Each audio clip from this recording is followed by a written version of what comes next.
Hola, mi nombre es Giovanna Hernández Licona. Soy del grupo 501 y les voy a explicar el tema de inflamación. Bueno, comencemos. ¿Qué es la inflamación? Es la reacción de los tejidos vivos vascularizados frente a una agresión local, y esta puede ser una respuesta protectora. Sin embargo, los procesos de la inflamación y reparación pueden ser perjudiciales.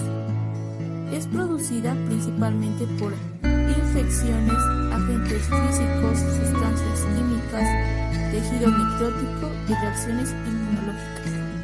Pero, ¿cuál es su objetivo?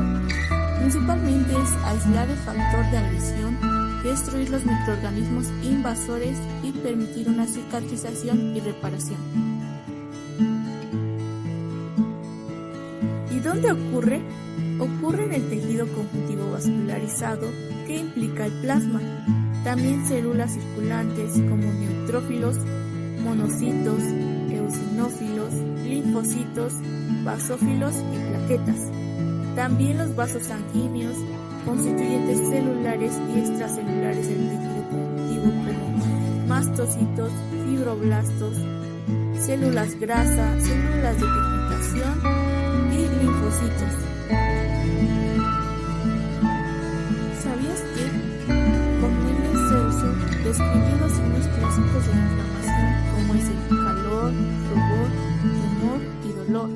Y posteriormente Virchow daría el quinto signo, que es la pérdida de la función. ¿Cómo podemos clasificar la inflamación? Principalmente en dos: aguda, que es una respuesta inmediata al agente lesivo, dura de minutos a horas o incluso de 1 a 2 días. Principalmente hay una modificación del calibre de los vasos que da lugar a una exudación de líquido, edema y emigración leucocitaria. La crónica es de mayor duración, de semanas o meses, y en esta se observa linfocitos, macrófagos, así como la proliferación de vasos sanguíneos y tejido conjuntivo. La respuesta inflamatoria en el tejido conjuntivo vascularizado es exudado. Es el líquido inflamatorio extravascular con una alta concentración proteica, abundante en detritos celulares y una densidad superior a 1.020. Trasudado es un líquido con un bajo contenido proteico y una densidad inferior a 1.012. Esencialmente es un ultrainfiltrado de plasma sanguíneo. El edema es el exceso de líquido en el tejido intersticial o en las cavidades serosas. Puede ser un exudado o un trasudado. El pus es un exudado purulento, es un exudado inflamatorio rico en leucocitos y detritus de las células parenquimatosas. La respuesta inflamatoria es inducida por 1. Cambios en el flujo y calibre vascular. Va a producir una vasoconstricción de arteriolas, después una vasodilatación de las arteriolas que va a provocar la apertura de nuevos plexos vasculares y produce un incremento del flujo vascular. Después va a haber menor velocidad de la circulación. Esto es consecuencia por el incremento de la permeabilidad de la microvascularización que provoca la concentración de nutrientes en los pequeños vasos y aumento de la viscosidad de la sangre. También ver el desplazamiento de leucocitos. 2. Cambios de la permeabilidad vascular. En la inflamación, el aumento de la permeabilidad se produce en la microcirculación, que comprende de las pequeñas arteriolas, capilares y vénulas. El incremento de la permeabilidad vascular se manifiesta clínicamente como edema. Y tenemos a la reacción inmediata y transitoria, que suele comenzar inmediatamente después de una lesión. Alcanza un pico de 5 a 10 minutos y desaparece de 15 a 30, principalmente en agresiones leves. B. Las reacciones inmediatas mantenidas se dan a una lesión grave, generalmente asociada a necrosis de las células endoteliales. Un ejemplo es la quemadura. C. La reacción tardía y prolongada. Es curiosa esta forma, ya que comienza después de un tiempo, dura horas y días y afecta a vénulas y capilares. Un ejemplo son las quemaduras solares. 3. Participación celular, exudación leucocitaria y fagocitosis. El acúmulo de los leucocitos es el rasgo más importante de la reacción inflamatoria. Los leucocitos engloban y degradan a las bacterias, inmunocomplejos y restos celulares necróticos. La secuencia es la siguiente. A. Marginación. Conforme se produce la pérdida de la velocidad y el estancamiento del flujo, los leucocitos se separan de la columna central y se colocan en contacto con el endotelio. B. Adherencia. Tras la marginación, los leucocitos se adhieren en gran número en la superficie endotelial. Se sugiere que en la adherencia intervienen interacciones específicas entre moléculas de adherencias complementarias y están presentes en la superficie leucocitaria y endotelial. C. Emigración y quimiotaxis. Los glóbulos blancos móviles escapan de los vasos hacia los tejidos perivasculares.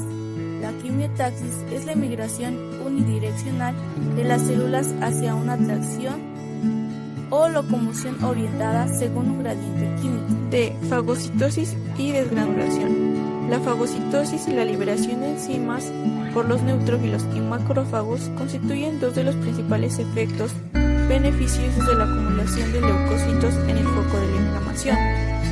Para esto existen diferentes procesos.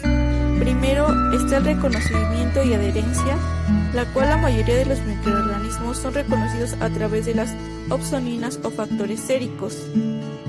Las partículas opsonizadas se unen a los grupos correspondientes de los receptores situados en la superficie de los neutrófilos y macrófagos. 2. Englobamiento. Este se produce una vez que los leucocitos han reconocido a las partículas como extrañas.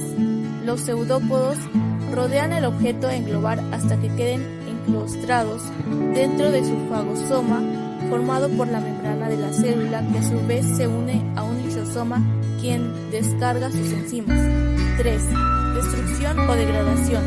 Esta puede ser principalmente por los dependientes del oxígeno, que es la producción de metabolitos reactivos del oxígeno, quienes son los principales destructores de las bacterias, o por mecanismos independientes del oxígeno, como la proteína bactericida, que incrementa la permeabilidad. Evolución de la inflamación aguda. Puede ser por la resolución completa con recuperación normal de la zona inflamada. En esta se observa una lesión leve, de corta duración y escasa destrucción tisular. La segunda es la curación por cicatrización.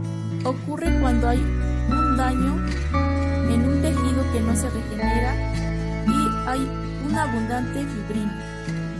La abscesificación es producida por las infecciones por microorganismos biógenos. Y por último está la progresión de la respuesta tisular hacia una inflamación crónica. Inflamación crónica. Causas. 1. Infecciones persistentes. 2. Enfermedades por hipersensibilidad. 3. Exposición prolongada a agentes potencialmente tóxicos exógenos o endógenos. Las características histológicas de la inflamación crónica son infiltración de células mononucleadas, como son macrófagos, linfocitos y células plasmáticas, lo que refleja una reacción persistente a la lesión. B. Proliferación de fibroblastos de pequeños vasos sanguíneos, que es la angiogénesis, incremento del tejido cognitivo, que es la fibrosis, y de destrucción tisular inducida principalmente por las células inflamatorias. Inflamación crónica granulomatosa. Se observa en enfermedades como tuberculosis, lepra y en reacciones a un cuerpo extraño. El granuloma es un acúmulo de 0.5 a 2 milímetros de macrófagos modificados denominados células epiteloides. Tipos de inflamación según el carácter del exudado. Inflamación serosa se caracteriza por la salida de líquido poco denso. Inflamación fibrosa, exudación de grandes cantidades de proteínas plasmáticas incluyendo fibrinógeno y fibrina. Inflamación purulenta se caracteriza por la producción de gran cantidad de tipos de inflamación según la localización. Un absceso proceso es una inflamación supurada localizada producida por supuración limitada en un tejido, órgano o espacio cerrado. Úlceras es un defecto local o excavación en la superficie de un órgano o tejido producido por la descamación del tejido necrótico inflamatorio. Efectos generales de la inflamación principalmente va a ser la fiebre, escalofríos, disminución del apetito, hipotensión, leucocitosis, neutrofilia y linfocitosis.